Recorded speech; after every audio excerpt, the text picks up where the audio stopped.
Sahabat Kompas.com, Undang-Undang Harmonisasi Peraturan Perpajakan atau HPP menambah fungsi nomor induk kependudukan atau NIK menjadi nomor pokok wajib pajak atau NPWP.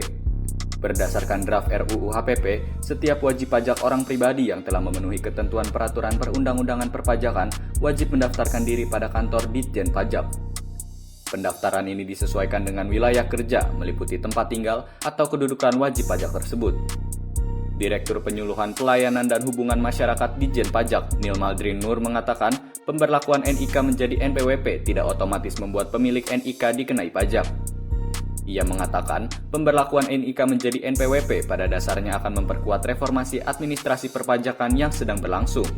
Pemberlakuan tersebut akan mengintegrasikan sistem administrasi perpajakan dengan basis data kependudukan guna memberi kemudahan administrasi dan kepentingan nasional.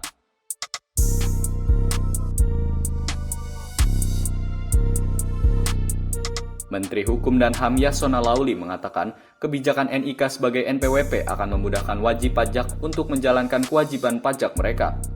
Yasona juga menjelaskan, langkah ini merupakan terobosan baru yang dilakukan melalui UU HPP untuk mengintegrasikan basis data kependudukan dengan sistem administrasi perpajakan. Namun, ia menegaskan bahwa tidak semua pengguna NIK wajib membayar pajak penghasilan atau PPH, tetapi tetap memperhatikan pemenuhan syarat subjektif dan objektif untuk membayar pajak. Syarat WNI yang wajib membayar PPH adalah orang pribadi yang mempunyai penghasilan setahun di atas penghasilan tidak kena pajak atau PTKP.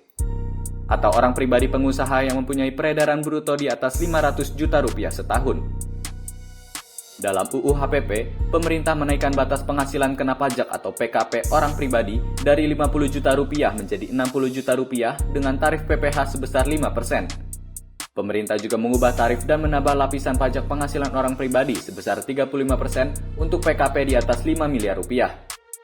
Sementara untuk PTKP tetap, yaitu 4,5 juta rupiah per bulan atau 54 juta rupiah per tahun untuk orang pribadi lajang dan tambahan 4,5 juta rupiah diberikan untuk wajib pajak yang menikah. Selain itu, ditambah 4,5 juta rupiah untuk setiap tanggungan maksimal 3 orang.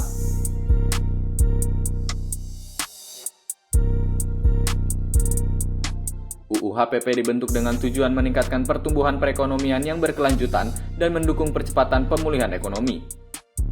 Tak hanya itu, UU HPP juga bertujuan untuk mengoptimalkan penerimaan negara guna membiayai pembangunan nasional secara mandiri.